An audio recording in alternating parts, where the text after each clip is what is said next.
हेर्नुहोस् ठुलाकोट view tower चाहिँ अब यो यहाँबाट हामी चाहिँ प्रवेश गर्दैछौँ। एकदम ठिकठाक राम्रो छ क्या ठाउँ।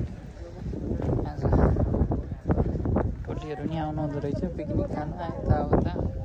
बहुत रमाइलो यहाँबाट देखिने भ्यूहरू। अलिकति मौसममा उलेको भएर नत्र तालहरू तालहरू गाउँहरू साह्रै चिटिक्कको के यही हो ठुलाकोट। त्यहाँ होलीको टोली आजै भैलो खेल्न आउनुभयो। यो ठुलाकोट भ्यू टावर यहाँबाट साह्रै राम्रो देखिन्छ क्या।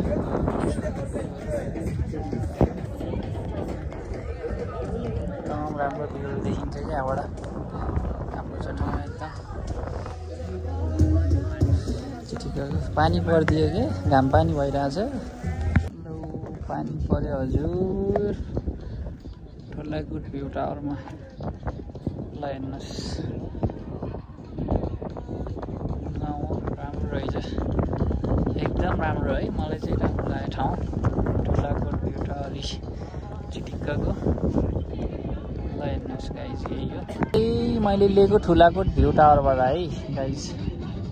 ल हेर्नुहोस् तपाईँहरू राम्रो छ। तर जहिले म डाँडामा पुग्छु यस्तो वेदरै नखुलेको बेला पर्छ क्या। ल हेर्नु ताल पनि साह्रै राम्रो देखिन्छ। बेगनास ताल हो कि रूपा ताल हो म चाहिँ थाहा भएन।